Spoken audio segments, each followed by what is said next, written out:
ጤና ይስጥልኝ። ግንቦት 22 2018 ዓ.ም አርዕስተ ዜናውን በማስቀደም ዕለታዊ መረጃዎችን የምናሰማችሁ ይሆናል።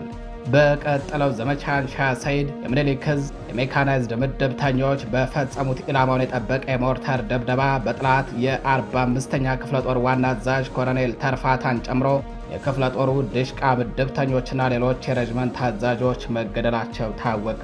ከኢላማቸው የተነሳ የሞርተር ቀንቡላን ከጠላት ኬስ ውስጥ መክተት ይችላሉ የሚባልላቸው የምኒልክ ዕዝ የሞርተር ምድብተኞች በፈጸሙት በዚህ ድብደባ የተገደሉ የ45ኛ ክፍለ ጦር አዛዥ ኮሎኔል ተርፋታ አስከሬን ወደ ሐራ ከተማ ተወስዶ ከፍተኛ የጦር መኮንኖች በተገኙበት መቀበሩ ታውቋል። በተጨማሪም አርበኞቹ በተኩሎች ዙሪያ በከፈቱት የሞርተርና የድሽቃ ስብጥር ተኩስ የጠላት አየር መቃወሚያ ዶግ አመድ ተደርጓል። መረጃውን በዝርዝር ታደምጡታላችሁ።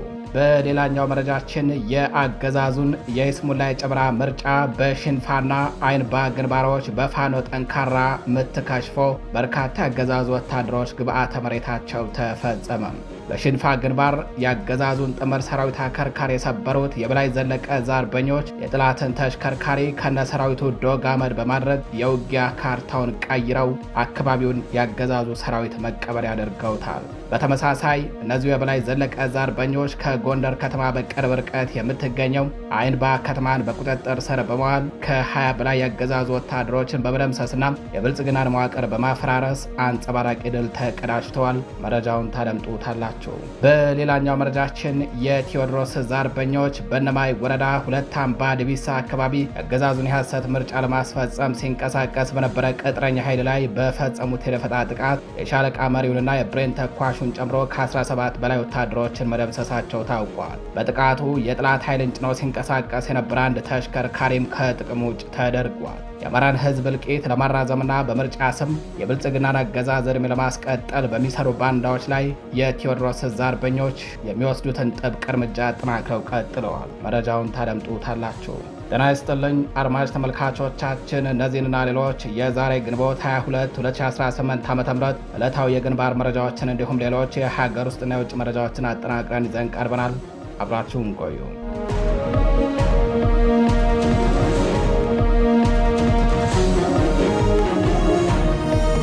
ወደ ቀዳሚው መረጃችን እናልፋለን። የአገዛዙን የይስሙላ የጨበራ ምርጫ በሽንፋና አይንባ ግንባሮች በፋኖ ጠንካራ ምት ተመትቶ መክሸፉና በርካታ የአገዛዙ ወታደሮች መገደላቸው ታወቀም። ዛሬ ግንቦት 22 2018 ዓ.ም መነሻውን ቋራ፣ ዱባባና ሰልፈረዲ ያደረገው አገዛዙ ጥምር ሰራዊት ምርጫ አካሄዳለሁ በሚል እብሪት በሽንፋ በኩል ሲንቀሳቀስ በበላይ ዘለቀ ዕዝ መይሰው ካሳ ኮር አርበኞች የታቀደና የተጠና መብረቃዊ ጥቃት ደርሶበታል። በተጋድሎ አንድ የጦር ተሽከርካሪ በደረሰበት መብረቃዊ ጥቃት ተገልብጦ ከነሰራዊቱ ሙሉ በሙሉ ጋይቷል።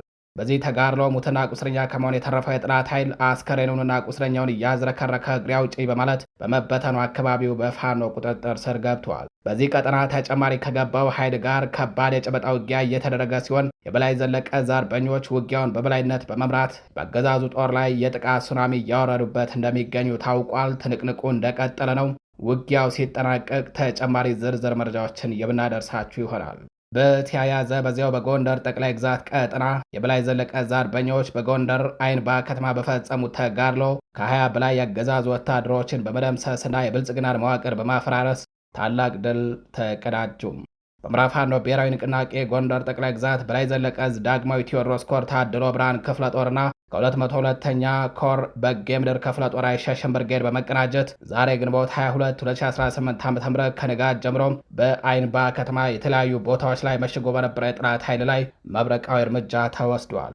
አርበኞቹ የጠላትን ምሽግ ጥሰው በመግባት ከተማዋን ለሰዓታት ተቆጣጥረው በመቆየት የአገዛዙን የምርጫ ሂደት ሙሉ በሙሉ ያከሸፉ ሲሆን የብልጽግናን መዋቅር ብትንትኑን በማውጣት አንጸባራቂ ድል አስመዝግበዋል። በጥቃቱ በርካታ የአገዛዙ ኃይል ሙትና ቁስለኛ ከመደረጉም በላይ ቁሳዊና ፖለቲካዊ ኪሳራም ደርሶበታል። ብልጽግና ከፍተኛ ምትን ያስተናገደው የብልጽግናው አገዛዝ ኃይል ሙትና ቁስለኛውን እያዝረከረከ እግሬ አውጭኝ ፈርጥጧል። ከተማዋን ለሰዓታት ያህል ተቆጣጥሮ የቆዩት አርበኞቹ አገዛዙ መካዘን ላይ ከማሽቶት በውድ ዋጋ ለአርሶ አደሩ ሊሸጡ አቅዶት የነበረውን የአፈር ማዳበሪያ በማውጣት ለአርሶ አደሩ በነጻ ከፋፍለዋል። በተጋድሎ 12 የጠላት ጥምር ኃይል አባላት ተገድለዋል። ከ8 በላይ የሚሆኑት ደግሞ ቆስለዋል። በድምሩ ከ20 በላይ ወታደሮች ተደምስሰዋል። ይህ የተቆጠረው በጦር ግንባር ወርቆ የተገኘው ቁስለኛና አስከሬን ነው። ከዚህ በተጨማሪ የአገዛዙ ኃይል ሲሸሽ በተሽከርካሪ ጭኗቸው የወሰዳቸው እንዳሉም ተነግረዋል። አድማጭ ተመልካቾቻችን ወደ ወሎ ቤት አማራ ቀጠና መረጃችን እናልፋለን። ተጠናክሮ በቀጠለው ዘመቻ አንሻ ሰይድ በምኒልክ ዕዝ የሜካናይዝድ ምድብተኞች በፈጸሙት ኢላማውን የጠበቀ የሞርተር ድብደባ በጠላት የ45ኛ ክፍለ ጦር ዋና አዛዥ ኮሎኔል ተርፋታን ጨምሮ የክፍለ ጦሩ ድሽቃ ምድብተኞችና ሌሎች የሬጅመንት አዛዦች ተገድለው ስርዓተ ቀብራቸው በሐራ ከተማ መፈጸሙ ተነግሯል። በተጨማሪም በዚህ ተጋድሎ የእዙ አርበኞች በከፈቱት የሞርተርና የድሽቃ ስብጥር የ45ኛ ክፍለ ጦር ዙ 23 ሙሉ በሙሉ ወድመዋል። በዘመቻ አንሻ ሰይድ የአማራ ፋኖ ብሔራዊ ንቅናቄ ወሎ ቤት አማራ ጀብደኛው ምኒልክ ዕዝ 102ኛ ኮርና 101ኛ ኮር እንዲሁም የልዩ ዘመቻ ክፍለ ጦር በጋራ በመሆን ከግንቦት 20 2018 ዓ.ም ምሽት ጀምሮ ትናንት ግንቦት 21 2018 ዓ.ም ድረስ በተኩለሽ ከተማ ዙሪያም በብልጽግና ወንበር አስጠባቂ ሰራዊት ላይ ልዩ እርምጃ መውሰዳቸውን በኩለ ቀን ዜና ወጃችን ወደ እናንተ ማድረሳችን አይዘነጋም። አሁን ከመሸ በደረሰን መረጃ ደግሞ በ102ኛ ኮር የ65ኛ ክፍለ ጦር አርበኞች ልዩ ቦታው በራያ ቆቦ ወረዳ 026 አምዳባ አቦ ላይ በፈጸሙት ኢላማውን የጠበቀ የሞርተር ድብደባ በጠላት የ45ኛ ክፍለ ጦር ዋና አዛዥ ኮሎኔል ተርፋታን ጨምሮ የክፍለ ጦሩ ድሽቃ ምድብተኞችን ሙሉ በሙሉ መደምሰሳቸው ተረጋግጧል። በተጨማሪም የጠላት 45ኛ ክፍለ ጦር ድሽቃና ሌሎች የቡድን መሳሪያዎች ሙሉ በሙሉ መውደማቸውን የተረጋገጠው በዚያው ተጋድሎ በምኒልክ ዕዝ የ12ኛ ክፍለ ጦር ሜካናይዝድ ምድብተኞች በፈጸሙት ስኬታማ ስብጥር የሞርተርና የድሽቃ ተኩስ ጥቃት የጠላት 45ኛ ክፍለ ጦር አየር መቃወሚያ ዙ 23 ሙሉ በሙሉ ዶግ አመድ ተደርጓል። ከኢላማቸው የተነሳ የሞርተር ቅንቡላን ከጠላት ኬስ መክተት ይችላሉ የሚባልላቸው በምኒልክ ዕዝ 102ኛ ኮር 65ኛ ክፍለ ጦር ውስጥ የሚገኙት የሞርታር ምድብተኞች በፈጸሙት በዚህ ድብደባ የተገደሉ የ45ኛ ክፍለ ጦር አዛዥ ኮሎኔል ተርፋታ ዛሬ ግንቦት 22 2018 ዓ.ም በጥቃቱ ከተገደሉት ከሌሎች የሬጅመንት አመራሮች አስከሬን ጋር ወደ ሐራ ከተማ ተወስዶ ዛሬ እኩለ ቀን ላይ ከፍተኛ ወታደራዊ አዛዦችና የጦር መኮንኖች በተገኙበት የቀብር ስነ ስርዓቱ መከናወኑ ነው ከውስጥ አርበኞች ለማረጋገጥ የተቻለው። የሜካናይዝድ ምድብተኛ አርበኞቹ በፈጸሙት የከባድ መሳሪያ ድብደባ ከተገደለው ኮሎኔልና ሌሎች የሬጅመንት አዛዦች እንዲሁም ከወደመው የአየር መቃወሚያና ድሽቃዎች በተጨማሪ በተኩለሽ፣ በሸወይ ማርያም፣ በጀመዶ፣ በበረሃ ማርያም፣ በስንቄ አምባ፣ በአባሆይ ጋሪያም፣ ወንዳችና ግዳን ዙሪያን ይዞ በተደረገ ጨበጣ ውጊያ በርካታ አገዛዙ ወታደሮች መደምሰሳቸውን በኩለ ቀን ዜና ወጃችን መዘገባችን አይዘነጋም። የጠላት ኃይል ጀመዶና በረሃ ማርያም አካባቢዎችን ለመውረር ያደረገው ሙከራ ሙሉ በሙሉ ከሽፎ የሞት ቅጣት ተከናንቦ ቀርቷል። በ12ኛ ክፍለ ጦር 1ኛ፣ 4ኛና 5ኛ ሬጅመንቶች በሞርተር 82 የጠላትን ምሽግ በመደብደብ ወሳኝና ገዢ ቦታዎችን ተቆጣጥረውበታል። በስንቄ አምባ አካባቢ የ11ኛ ክፍለ ጦር ጀግኖች ሁለት ስትራቴጂካዊ የጠላት ምሽጎችን በመደርመስ በርካታ ያገዛዙ ወታደሮችን ደምስሰው ያገዛዙን ኃይል አሽመድምረውታል። የ49ኛና የ65ኛ ክፍለ ጦር ከወደ ቆቦና ሆርማት እንዳይንቀሳቀስ በማፈን የጠላትን ኃይል ሚዛን ሙሉ በሙሉ አዛብተውታል። ልዩ ዘመቻና የ15ኛ ክፍለ ጦር ደግሞ በአባዊ ጋሪያ በወንዳችና በሙጃ በኩል ያለውን መንገድ በመዝጋት ጠላት መውጫ መግቢያ እንዳያገኝ አካባቢውን ቆልፈው ለሞትና ለእልቂት ዳርገውታል። አድማጭ ተመልካቾቻችን በዚያው በወሎ ቤት አማራ ቀጠና ዛሬ ግንቦት 22 2018 ዓ.ም አጥቢያ ሌሊቱን በወግዲ ወረዳ አስተዳደር ግቢ ውስጥና በወረዳ ፖሊስ ጣቢያ ግቢ ውስጥ በሌሎች የወረዳው አስተዳደሩ ቢሮዎች እንዲሁም በመላው የከተማው አካባቢዎች ላይ ማስጠንቀቂያ ወረቀት ተበትነዋል። የማስጠንቀቂያ ደብዳቤው በወረዳ አስተዳደሩ ቢሮ ግቢ ውስጥ በሚገኝ ማስታወቂያ መለጠፊያ ቢልቦርድ ላይና የመብራት ፖል ላይ ጭምር ተለጥፎ አድሯል። የወረዳው አስተዳደር ቢሮ ላይም ተለጥፏል። ከዚህ በተረፈ በወረዳ ፖሊስ ጣቢያ ግቢ ውስጥ ጭምር ወረቀቱ ተበትኗል። የወረዳ ፖሊስ አዛዥ ቢሮ በር ላይ ጭምር ነው ወረቀቱ የተበተነው።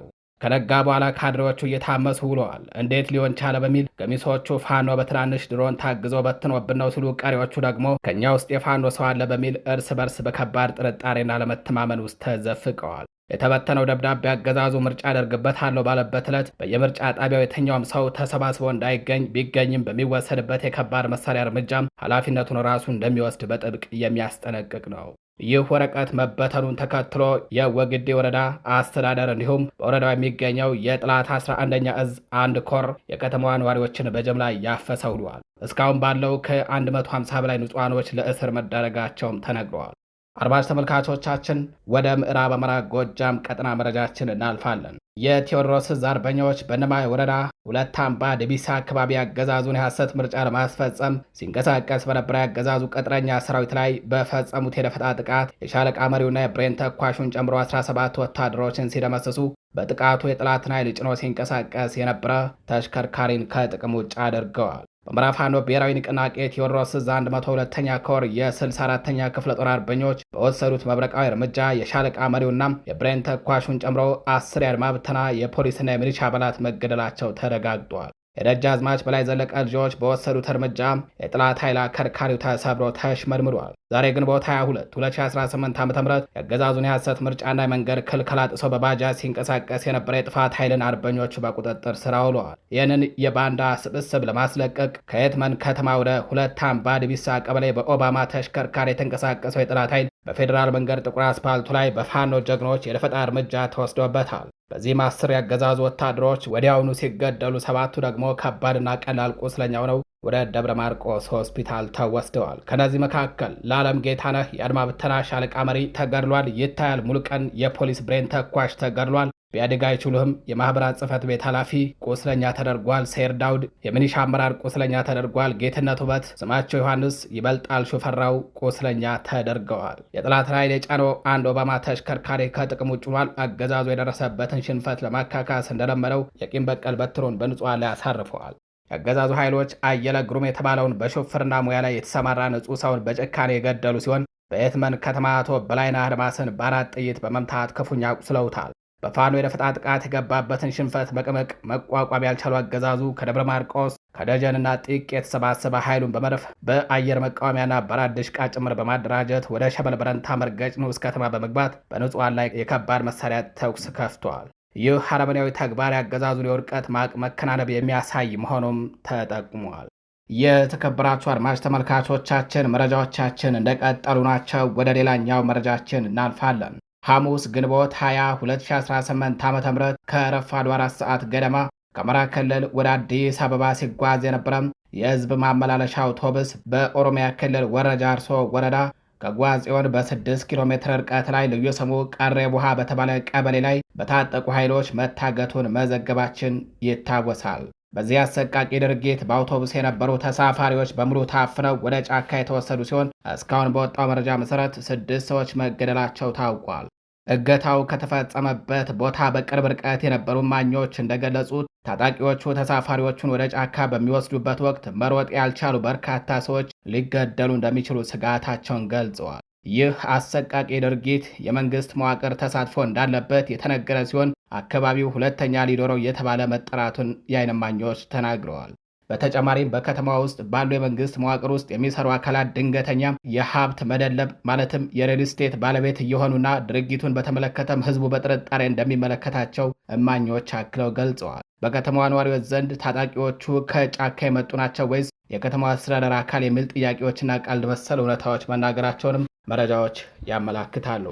ወደ ሌላኛው መረጃችን እናልፋለን። ዘ ኢኮኖሚስት መጽሔት ሰሞኑን የአብይ አህመድ ንጉሳዊ ቅዠት አገዛዙ ለሀገርና ለቀጠናው ደህንነት የፈጠረው ስጋት በሚል ርዕስ ያወጣውን ዘገባ የምናሰማችሁ ይሆናል።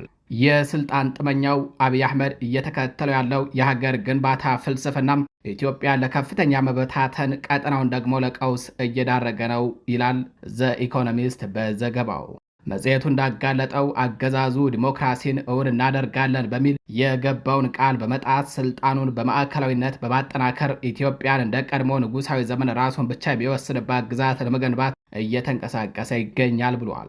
አገዛዙ የኢትዮጵያን ኢኮኖሚ በተወሰነ መልኩ ክፍት በማድረግና ግዙፍ ፕሮጀክቶችን በማከናወን የሀገሪቱን ገጽታ ለመቀየር ቢሞክርም ይህ ሁሉ እንቅስቃሴ በዋናነት የአገዛዙን የስልጣን ዕድሜ ለማራዘምና በክልሉ ተጽዕኖ ፈጣሪ ለመሆን ያለመ ነው። ሆኖም ይህ ሁሉ የስልጣን ጥማት የሀገሪቱን ሕልውና አደጋ ላይ ጥሎታል ብሏል መጽሔቱ በጥንቅሩ።